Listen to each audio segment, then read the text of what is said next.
Two Kia SUVs with a $700 price difference between the two. To my right, I have the 2025 Kia Sportage in the X-Line trim level, and to my left, I have the 2025 Kia Seltos SX. And again, these vehicles only have a $700 price difference, but between that, there is a lot going on for each individual vehicle in terms of more size on the Sportage, but more tech and more power on the Seltos. So in today's quick video, Charlotte and I are going to break down the differences so you can decide which SUV is better for you. We'll start off with some things that are the same. So both of these vehicles in their respective trim levels do have all-wheel drive standard. So you're going to get a nice all-wheel drive system with a front-wheel drive bias. Both of them will also have 4-cylinder engines. Now there is a difference as to which one's turbocharged and which one's naturally aspirated. You'll also get a great array of safety functions with both vehicles having forward collision avoidance, lane keep, and lane follow assist systems with a beautiful touchscreen display and a ton more interior comfort functions. However, let's get into what makes each vehicle specific. Starting off with the Kia Sportage, you'll notice we have a very different front end look. A lot of that is going to come down to the style of the lighting itself. So we'll take a look at these boomerang daytime running lights. They are full LEDs, and your main headlamps will also be a full LED. That is a standard function on the Sportage. Now when you move over to the X-Line trim we have here today, a lot of your design cues are going to be more dark and rugged. So you'll see your front grille is entirely finished in a gloss black, and same thing with your Kia emblem. It's all blacked out, exclusive to the X-Line and X-Line Limited trims. In terms of safety functions, like I said, we have forward collision avoidance assist, lane keep assist, lane follow assist, and blind spot detection, but that's about it in terms of this trim level. We'll pop open the hood and talk about powertrain.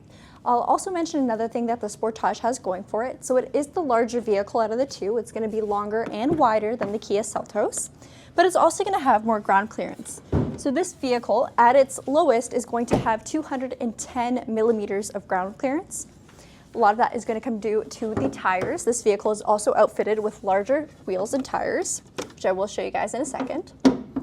For powertrain, the gasoline Sportage only has one option, and that is this 2.5 liter naturally aspirated 4-cylinder engine. This will provide you with 187 horsepower with 178 pound-feet of torque. You do get more capability with this powertrain, even though it has less horsepower than the Kia Seltos, so you do have a towing capacity of 2,500 pounds when properly equipped. So a little bit more capability and more space. For your wheels, the X-Line gets you these beautiful 19-inch blacked out alloys with Michelin tires. They are an all-season tire to match your all-wheel drive function. And talking about the all-wheel drive, there is a dedicated feature we have here on the Sportage that the Seltos doesn't get. So I did mention it has a front-wheel drive bias, but this vehicle will also have a dial inside the cabin that allows you to select between snow, mud, and sand mode, each of which will torque or change your torque distribution based off those driving conditions. So a little bit more customization in terms of your drive level. Surrounding your wheel, you have a little bit of a nice black arch. You do get a reflector as well. And of course, to make things even harder to tell the difference, we've finished both vehicles today with our snow white pearl paint color. Gotta love it. For your mirrors, you get gloss black with the turn signal indicator, and then of course blind spot detection that I mentioned earlier. You do have convenience entry that actually starts on the X-Line trim level. So essentially you got a button on your driver and passenger front door handle to allow you easy access into your cabin by just pressing it as long as the key's on you. The X-Line trim also gives you raised roof rails, giving this vehicle a little bit more road presence and a little bit more off-road appeal. More gloss black accents towards the back, and as we actually get towards the rear end of this vehicle, we'll notice the increase in cargo capacity and the black accents. So Sportage, Kia emblem, and then your X-Line badge on the right-hand side. I'll open this up for you guys so we can take a quick look. Woo, the car's still wet. And of course it's going to be very dark in here because the interior is all black, but we do have quite a bit more cargo room here. I will include the dimensions in this video. Underneath the floorboard, you do have a compact spare tire, which is great peace of mind, especially if you do a lot of Ontario driving. Our highways aren't exactly the best, and our roads aren't exactly spotless. The seats themselves on the rear, they do fold down, so you can see that we have the 40 part of our 60-40 split folded. Very easy to knock them down. You actually have levers just on the side here that you can access from the cargo area with a light as well, making this vehicle very easy to find what you're looking for at nighttime. Got a nice handle to close this, and there is no power liftgate on this trim level, but it is available on the Kia Sportage if you're opting for a different or higher trim. Now let's take a look at the exterior of the Kia Seltos and see how it holds up. We'll also do a quick side-by-side of the wheels. Now the Seltos will have a smaller rim. It's an 18-inch alloy instead of the 19s, but it does have a machined finish, so not everything is all blacked out. You do have some nice chrome accents as well. So take a quick side-by-side. Just a regular all-season tires on the Seltos as well. They are not Michelin. They are Kumo Majesties. And then we'll start off at the front end, just like what we did on the Sportage. It's gonna be hard not to mix the names, but again, Seltos now. So this is the smaller vehicle of the two. You will have, of course, a shorter wheelbase. It's slightly more narrow than the Kia Sportage, but it's a little bit more powerful. I'll get into that in a second. We'll take a look at the front end first. Again, you have LEDs. You may also notice that we have fog lamps, which are not on, but I will turn them on for you guys. Something that you do not get on the Kia Sportage of the X-Line trim. So with your fog lamps on, you can see they're nicely vertically stacked, very modern, with a very sleek front end. I do think this front end of the Kia Sportage looks a little bit more city sleek, if that's even a term, where I think the Sportage looks a little bit more rugged, especially with the black accents. You got a little bit of chrome surrounding your black grille, and you do have some tech advancements on the Seltos SX. So first things first is this radar plate right in the very center. This rectangle here is essentially a radar that monitors the vehicle ahead of you. So if the car ahead of you slows down, comes to a complete stop, so will your vehicle if you have your smart cruise control on. There's another big difference. Smart cruise control is integrated into this trim. It also has highway drive assist, which is essentially a navigation-based smart cruise control, knowing the speed limit of the road that you're on if there's any changes, allowing the vehicle to adapt accordingly. There's a lot more on the interior, so make sure you guys stick around for that. In terms of ground clearance, this vehicle has 180 millimeters at its lowest point for ground clearance, so slightly less than the Kia Sportage, but again, this is a smaller vehicle with smaller tires. All right, let's pop the hood now and talk powertrain. So the SX trim level is the introductory trim to the Kia Seltos having the turbo. You'll get a 1.6 liter turbocharged 4-cylinder with 195 horsepower and 195 pound-feet of torque to match. Both vehicles operate with an 8-speed traditional style automatic transmission. So no CVTs, no IVTs, no dual clutches, just a smooth shifting automatic, which is always nice to have. There is no rated towing capacity on the Kia Seltos, so we do not authorize or we do not recommend towing here in Canada at all. But great powertrain, lots of pep in its step, and it is going to be the more efficient vehicle of the two. Speaking of fuel efficiency, the Kia Sportage is rated at 9.5 liters per 100 kilometers combined, so that's highway and city. The Kia Seltos is 9.1 liters per 100 kilometers combined. This vehicle will also have a slightly smaller gas tank, so it will be cheaper to fill and you will be able to drive a little bit further on a tank of fuel than the Kia Sportage. All right, we'll take another close look at the wheels, why not? So 18-inch alloy exclusive to the SX trim level. I think it looks fantastic. It's a beautiful machined finish, giving you some of that dark accents, but also incorporating a little bit of light, so there's not too much blacked out on this car. Your mirrors are body color with an LED turn signal indicator and a tinge of black plastic underneath. And your door handles are slightly different. So we do have that convenience access still where you can simply walk up to your car and reach for the handle to unlock it, press on the divot to lock it once you're done. But you do also get digital key to touch, essentially allowing you to unlock, start, and drive your car from your phone, which is a very handy function. That's where you'll see some of the more tech advancements that we get on the Kia Seltos. So again, smaller vehicle, but more tech savvy. Coming along to the back, here's a major convenience function that I think is a big win for the Seltos. And no, it's not the beautiful LED tail lamps. It's the fact that you get smart power liftgate all along the back. So this is height adjustable, which is very nice, and it is standard on the SX trim. You do also get a cargo cover complimentary with the vehicle. And then underneath the floorboard, again, you have a compact spare tire. Now, the Kia Seltos will have less space than the Kia Sportage, and the fact that we have the cargo cover is making it a little bit harder to show the space that we have. Of course, it is going to be dark here, but I will incorporate the actual dimensions here so you can measure for yourselves. I will point out that right now the floorboard is in its lower setting, so you might notice this little rail here. You can actually lift this to sit flush on the rail. That way, if you knock your rear seats down, you have a completely flat surface. So no bumps, no divots, just flat floor. All right, let's close this up. And I think that sums up our exterior walkthrough. Again, just a quick summary. Both vehicles are extremely stylish, with the Kia Sportage taking more of an off-road flair to it, and the Kia Seltos being a little bit more city sleek. This vehicle is going to be smaller, so if that's a little bit nicer for you in terms of parking or fitting it into your garage, I will incorporate the exterior dimensions of both cars, but both of them are very easy to drive, very easy to park, this one being a bit more efficient. All right, let's take a look inside and see how they measure up. Hey everyone, I'm Charlotte and I have the opportunity to take you through both of the interior of these vehicles to see which is going to do better for under $37,000. Now, these vehicles are going to have a couple things in common. They're both going to have a synthetic leather interior, power driver seats with lumbar support, so very comfortable. They're also both going to have things like push button start and a wireless phone charger. But when we take a look at the Seltos, we're going to see a couple more tech advancements versus a lot more of the space that we're going to see in the Sportage. So let's start off with the Kia Sportage and we will see if bigger necessarily means better. Starting off with taking a look at the driver's side door and then moving over into the infotainment. So I'll open it up here, and from here you can get your first glance as to what the interior is going to look like. Now this one is just showcased in a regular black synthetic leather. The nice thing about the X-Line package is it does give you a little bit more of a rugged appearance on the interior, which is going to include these quilted seats, which again are going to have that nice quilted insert. It looks really good too and is quite comfortable as well. On the driver's side door, you'll notice that we have some wood paneling, so wood fascia on this vehicle, which again, part of this package, bring those outdoor elements onto the interior, and I also think that it looks pretty good and breaks up a lot of the black that we do have.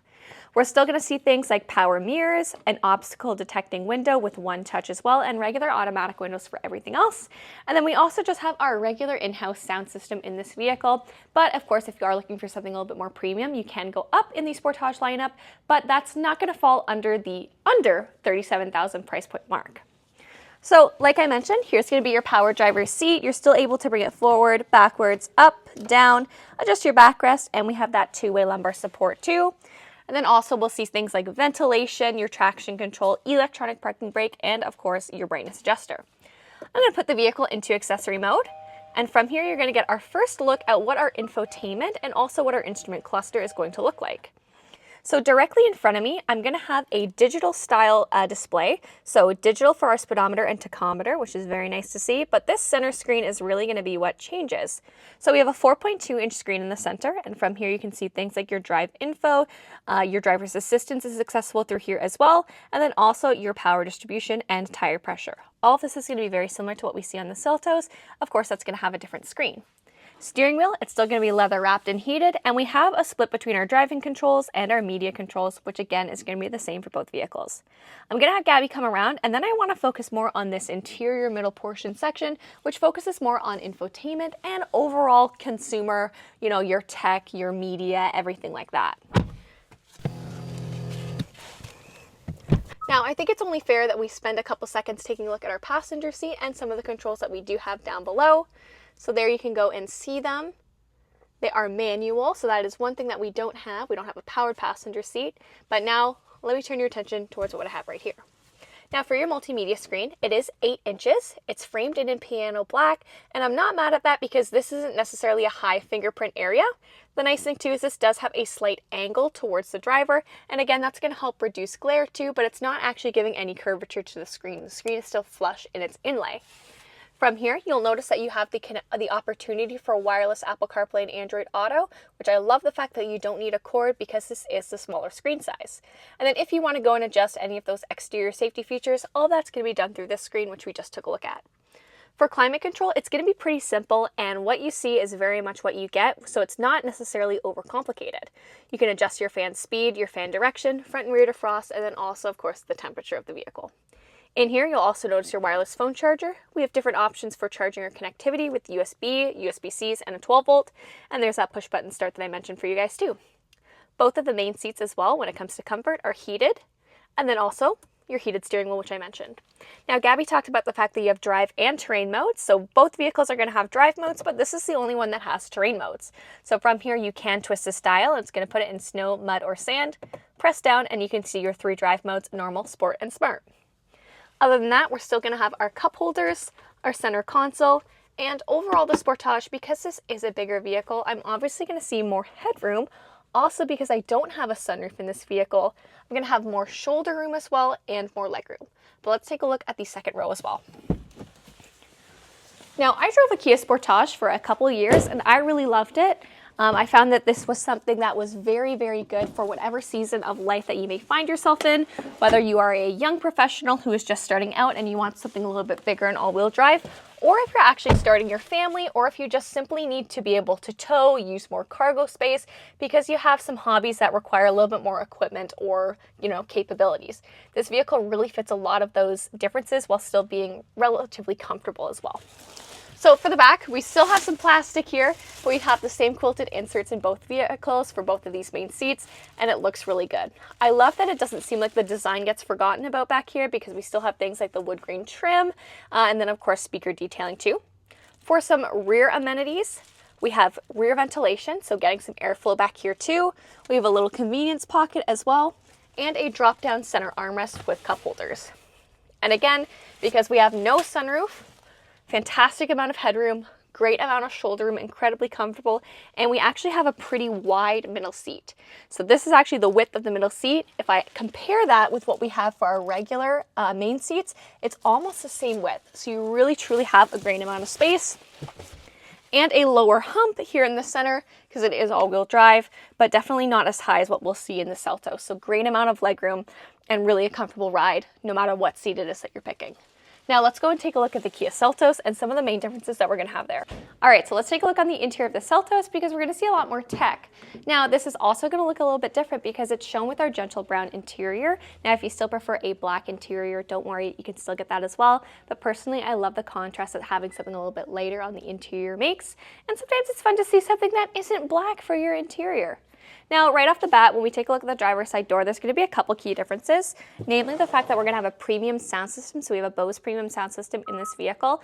And then also we're going to have memory seats. So you're able to save your driver's seat configuration. I already mentioned that it is going to be the same configuration. It's still powered. You have the two-way lumbar support, so very comfortable. And then your steering wheel, a little bit different. We're going to have a little bit more perforated leather on the side. It is a D shape, so a little bit sportier too, but still the same split between our controls. Now, if you do look directly ahead of me, you'll notice that we have a 10.25 inch screen, so that's going to be your instrument cluster, and the whole thing is basically digitized. It's not just going to be that smaller screen like what we saw in the Sportage.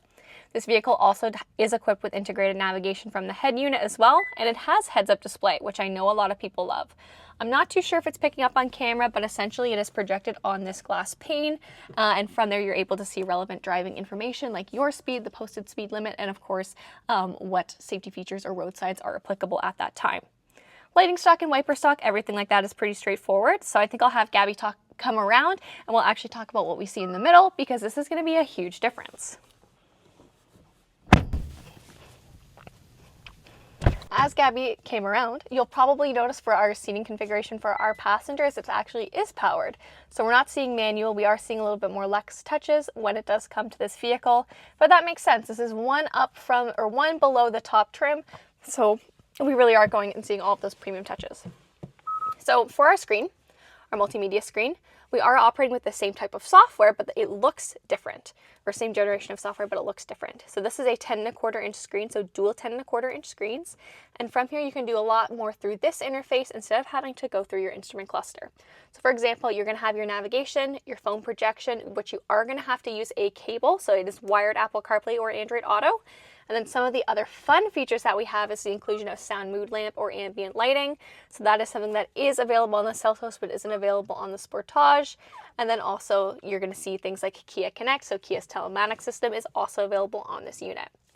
As we move down, you'll notice again, things are going to look very different. We have more buttons, more dials, but still everything, what you see is what you get. So still very easy to use the climate control, easy to use the navigation control. And then you'll notice our wireless phone charger and options down below for connectivity and for charging by USB, USB-C, and 12 volt. There's that drive mode select button I mentioned. So you can't necessarily use your terrain modes, but that's okay because this is an all-wheel drive vehicle. Well, I'll actually show you your drive modes here. Normal, Sport, and Smart, and they do change up the cluster display. Now, you can't actually go and put it into a terrain mode, but because this is the all-wheel drive Seltos, this is actually the only vehicle in Kia's lineup. We are able to do an all-wheel drive lock. This has a center locking differential, so if you press that down, that is going to engage it. So if you do need a little bit of an extra push, say if you're in some deeper snow, or if you're going through a muddy area, you can lock that when you are at those lower speeds and need that extra help. Heated and ventilated seats, so very comfortable for those who are in the front, and we're even going to have heated seats in the back. Your rear view camera as well, and of course, now both vehicles do have a rear view camera, your heated seats, electronic parking brake, and then our cup holders are going to look a little bit different too. Up top, we have a sunroof. We also have a lighter colored headliner. So there's your sunroof. It is just a nice single pane wide style sunroof, looks very good. And now I think it's time that we take a look at what we have in the second row. Now keep in mind, when it comes to the second row, not only do we have some bonus plastic in the back here, but this is a smaller vehicle. So you are operating with a different size class. So keep in mind, I'm not gonna have as much headroom as you can see as I will in the Sportage. I'm not gonna have as much shoulder room and of course legroom too, because we are operating with that smaller wheelbase. Now in terms of amenities, we still have some really nice things back here. The main seats are gonna be heated. I really like that, again, we're seeing speaker detailing on the back too. We have USB-Cs integrated in the back right here, and still that same ventilation. For the drop down, same thing, center drop armrest with cup holders too. Now I'm curious as to what you guys think on if you think that which vehicle is going to be the better value for you. Are you someone who prefers maybe a smaller vehicle but the most tech advancements and a little bit more comfort features, or are you all about the space and you're willing to sacrifice on some of the tech elements? We're curious to know which vehicle you guys would pick, so please let us know in the comments down below. And while you're on your way to comment which vehicle you want to pick, why not subscribe to the Kia Hyundai channel and like this video? We do videos every single day. We've also done full and complete walkthroughs on both of these vehicles, which we'll have linked down below, so make sure that you check those out too if you want to learn more. But that's all for today's video, so we will see you next time. Bye!